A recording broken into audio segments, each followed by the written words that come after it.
I come to you with a message of leave-taking and farewell. We have been compelled to create a permanent armaments industry of vast proportion. In the councils of government, we must guard against the acquisition of unwarranted influence, whether sought or unsought, by the military-industrial complex.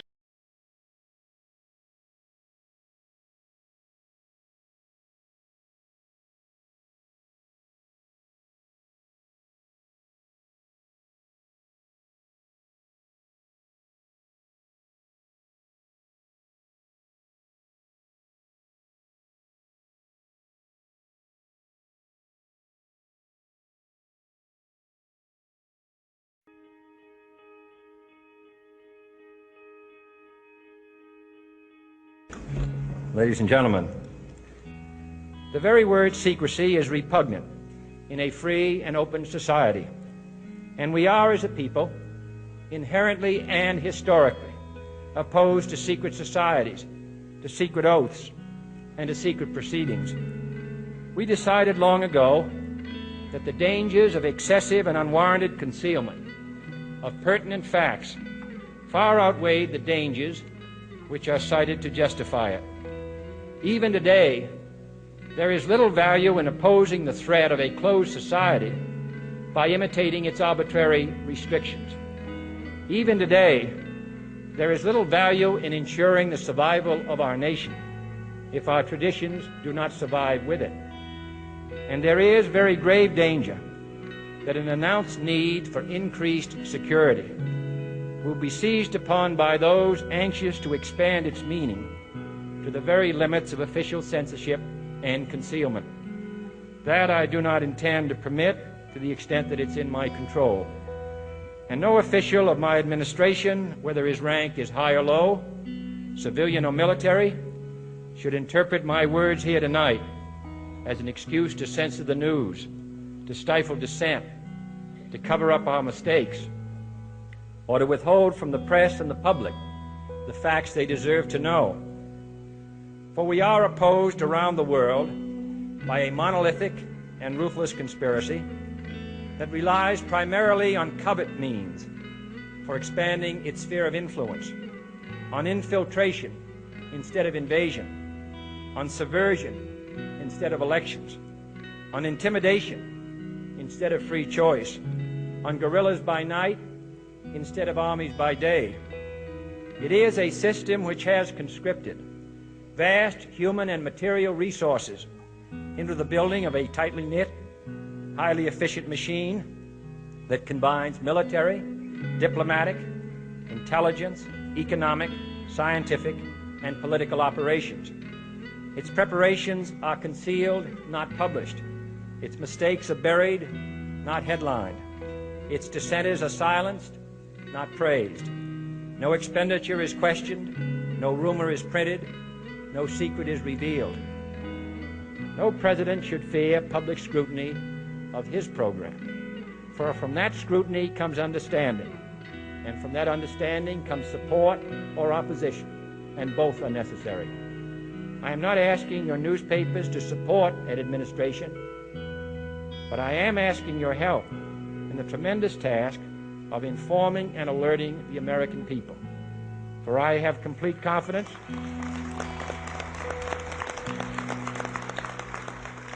in the response and dedication of our citizens whenever they are fully informed. I not only could not stifle controversy among your readers, I welcome it. This administration intends to be candid about its errors. For as a wise man once said, an error doesn't become a mistake until you refuse to correct it. We intend to accept full responsibility for our errors, and we expect you to point them out when we miss them. Without debate, without criticism, no administration and no country can succeed, and no republic can survive. That is why the Athenian lawmaker Solon decreed it a crime for any citizen to shrink from controversy.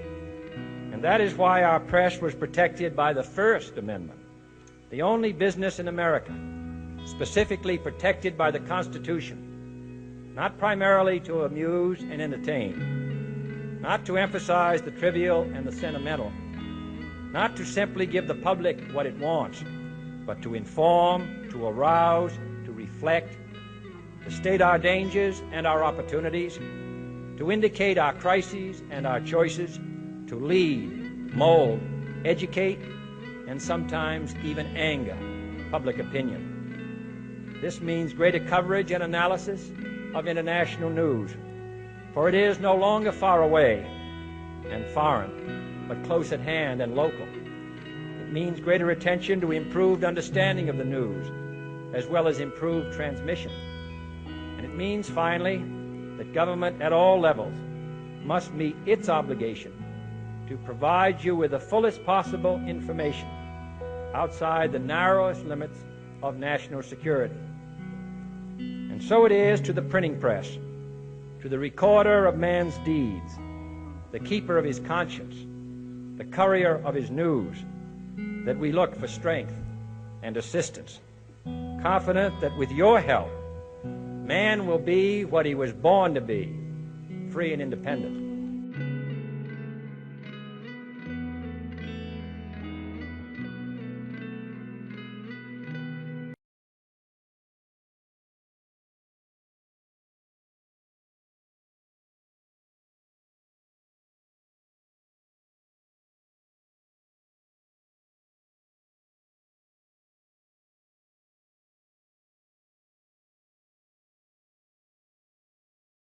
A part of that plan, of course, is to induce the gradual surrender of American sovereignty, piece by piece and step by step, to various international organizations, of which the United Nations is the outstanding but far from the only example.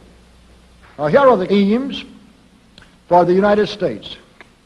1, greatly expanded government spending for every conceivable means of getting rid of ever larger sums of American money as wastefully as possible.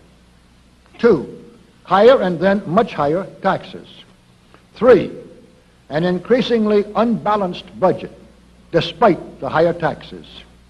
4, wild inflation of our currency.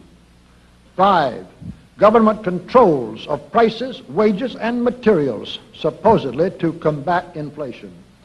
6, greatly increased socialistic controls over every operation of our economy and every activity of our daily lives. This is to be accompanied naturally and automatically by a correspondingly huge increase in the size of our bureaucracy and in both the cost and reach of our domestic government.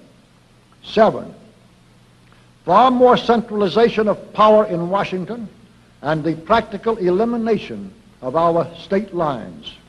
There is a many-faceted drive at work to have our state lines eventually mean no more within the nation than our county lines do now within the states. 8, the steady advance of federal aid to and control over our educational system, leading to complete federalization of our public education. 9, a constant hammering into the American consciousness of the horror of modern warfare, the beauties and the absolute necessity of peace, peace always on communist terms, of course. And 10, the consequent willingness of the American people to allow the steps of appeasement by our government which amount to a piecemeal surrender of the rest of the free world and of the United States itself. Dust out of your eyes, my friends, and the communist soap suds out of your brain, and ask yourselves in all honesty, what on earth is wrong with the United States simply minding its own business?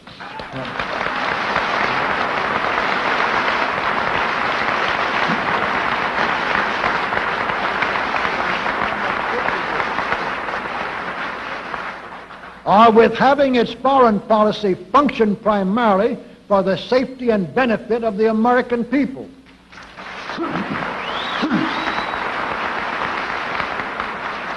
Which is exactly what we had done for the first 140 years of our existence as a nation, to the incredible advantage of ourselves and everybody else. We turn to a very brief summarization of what we hope the John Birch Society will help and even sometimes lead the American people to accomplish during the next 15 years.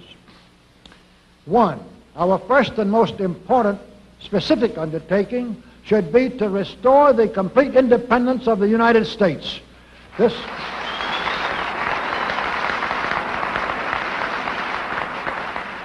This includes our resolution to get us out of the United Nations and get the United Nations out of the United States.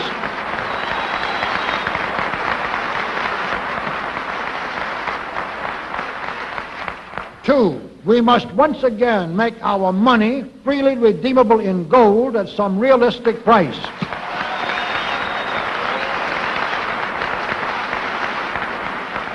And we must take all practicable legislative steps to prevent a recurrence of the enormous thievery and other subversive crimes that have been perpetrated on the American people through a contrived inflation by every president from Franklin Roosevelt through Richard Nixon. Three, we should reduce the number of government bureaus, of government civilian employees, and the whole quantity of government by at least 50%.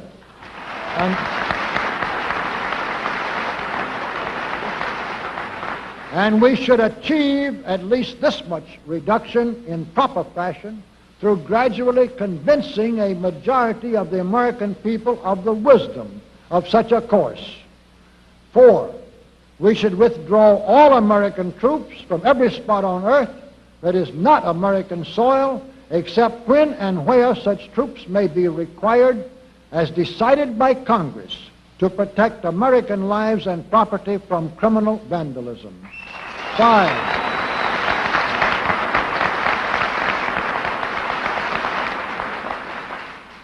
Five, we should get government out of the areas and functions and activities where government does not belong. Again, all steps to this end should be taken gradually, but nevertheless just as rapidly as enough of the American people can be persuaded to support such progress.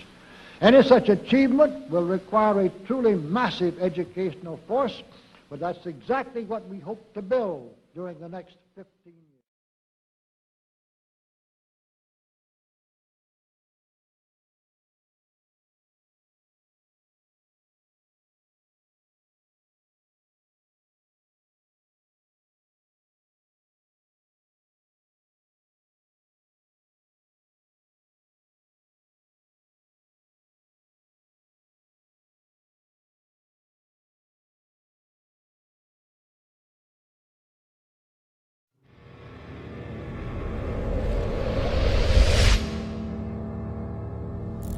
We like war. We like war. We're a warlike people. We like war because we're good at it. And you know why we're good at it? Because we get a lot of practice. This country's only 200 years old, and already we've had 10 major wars. We average a major war every 20 years in this country, so we're good at it. And it's a good thing we are. We're not very good at anything else anymore. Huh? Can't build a decent car, can't make a TV set or a VCR worth a fuck. Got no steel industry left, can't educate our young people, can't get health care to our old people, but we can bomb the shit out of your country, all right? Especially if your country is full of brown people. That's our new job in the world, bombing brown people. Iraq, Panama, Grenada, Libya, you got some brown people in your country, tell them to watch the fuck out, or we'll goddamn bomb them. Well, when's the last white people you can remember that we bombed? Can you remember the last white? Can you remember any white people we've ever bombed? The Germans, those are the only ones, and that's only because they were trying to cut in on our action. They wanted to dominate the world. Bullshit, that's our fucking job. And you probably noticed I don't feel about that war the way we were told we were supposed to feel about that war, the way we were ordered and instructed by the United States government to feel about that war. My mind doesn't work that way. I got this real moron thing I do, it's called thinking. And I'm not a very good American because I like to form my own opinions. I don't just roll over when I'm told to. Sad to say, most Americans just roll over on command. Not me. I have certain rules I live by. My first rule, I don't believe anything the government tells me. Nothing. Zero. Nope. And I don't take very seriously the media or the press in this country, who in the case of the Persian Gulf War were nothing more than unpaid employees of the Department of Defense, and who most of the time function as kind of an unofficial public relations agency for the United States government. So I don't listen to them, I don't really believe in my country, and I gotta tell you folks, I don't get all choked up about yellow ribbons and American flags. I consider them to be symbols, and I leave symbols to the symbol-minded.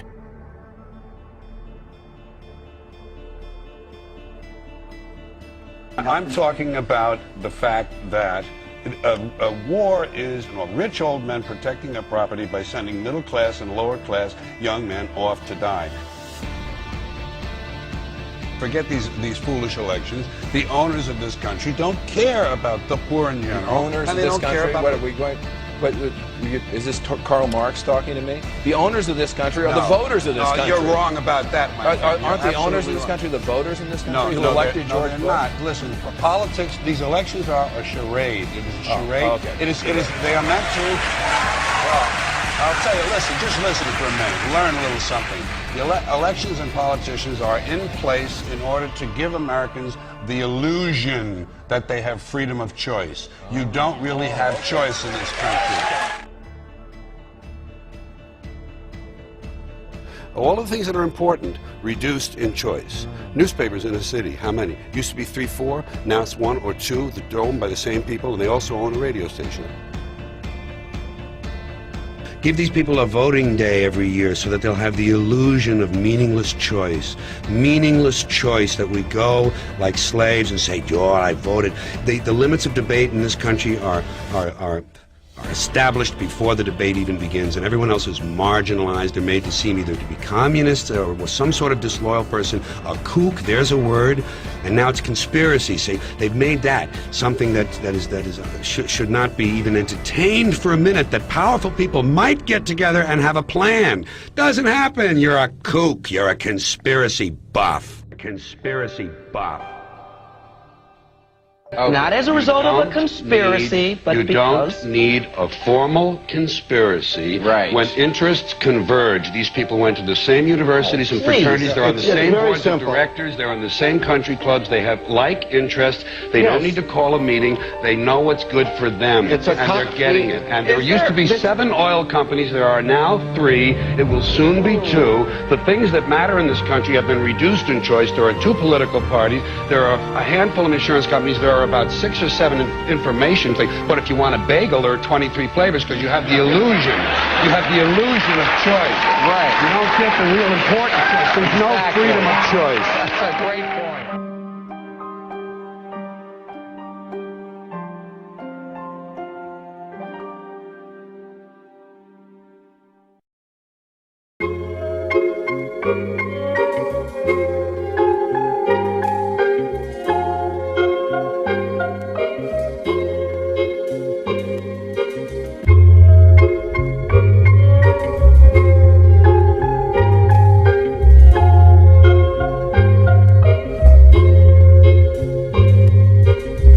Dummies ask me why I'm always yelling fuck a cop, like they don't repost all the shit that I've been talking about.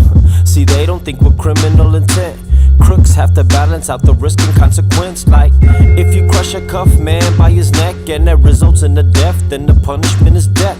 And if he got a gang protecting that said killer, then y'all gon' turn all these victims into killers. Know I'm talking about my big little Samoan homie named Jackson. Keep a cricket bat the size of shotguns in the passenger. Free 03, free Billy T, free my homie Thumper, caught my brother on his 3rd swing. that punk ass judge called strike. And since he told spokes like a bike, gave him life. They took our OGs off the street into a prison, and now we put a grown man's burden on his children. And now we getting lessons from a lying ass rapper that take all they directives from a cracker. Know I'm talking about? I'd rather eat a bullet for free than to have a Scooter Braun say he fucking with me. Nah, I'm down to kill a white supremacist. I'm down to put aside funk just to settle shit. I'm down to link up like a gang full of gangs and bring little homie, do your thing, let them have it, bruh. I'm down to kill a white supremacist. I'm down to put aside funk just to settle shit. I'm down to link up like a gang full of gangs and bring little homie, do your thing, let them have it, bruh. See, I ain't really tripping off of statues. I'm focused on the crackers protecting the statues. The white people who believe what they believe. You'll be dead as Robert Lee fucking with someone like me. She tell your teeth I have my bone in the oven. And fuck your dumb Trump loving Filipino cousin. Boom, same energy as Snoop in New York. Talking shit like Snoop did at the Source Awards, but in court. The judge ain't got no love for bamboo. Judge went and hung me out to dry like a clothespin. QAnon theory, that's an error. Trump and little girls, are you really not aware of? Defund the police means move money, abolishing police now, that's a free country. Defund the police, move money to the streets, then abolish the police, let the homies go free, I'm down to kill a white supremacist. I'm down to put aside funk just to settle shit. I'm down to link up like a gang full of gangs and bring low, homie, do your thing, let them have it, bruh. I'm down to fight a white supremacist. I'm down to put aside funk just to settle shit. I'm down to link up like a gang full of gangs and bring low, homie, do your thing, know I'm talking about? Yeah, we ain't got the luxury of time. Police and militiamen is drawing out a line. They've made a couple statements, but you ain't read the signs. I answered back with 9s, AKs with quick slides. Iyay, patay-day, di pwede siyang sumabay. Ilibing nyo lang siya dyan, he gon' dry up in time. We ain't border designed to say the islands align. 7,000 fucking islands, bruh, quadruple the tribes. Just to illustrate that there ain't been control from the jump. But since we fightin', let's unite and turn that million to one. Sound like a million from one. Oh, that's a 100-round drum. That's a kid squeezing the trigger, sick of eating on crumbs. See, he think with a criminal's intent. He know he see money made, he see money spent. He talk with an accent, but he don't give a fuck. Cause the only thing he need to say is get that shit up. Run it. Run it. All of the price that we've been paying in the past has been freedom for the white man. We fought abroad so that the white man in America could be free today. Sick police dogs on I'm down to kill a white supremacist. I'm down to put aside funk just to settle shit. I'm down to link up with a gang full of gangs and bring little homie, do your thing, know I'm talking about? I'm down to kill a white supremacist. I'm down to put aside funk just to settle shit. I'm down to link up with a gang full of gangs and bring little homie, do your thing, let them have it, bruh. I'm down to kill a white supremacist. I'm down to put aside funk just to settle shit. I'm down to link up with a gang full of gangs and bring little homie, do your thing, know I'm talking about? What your bitch ass gon' do? Let them have it, bruh. Hell, your bitch ass ain't gon' do a goddamn thing, trick. Bring.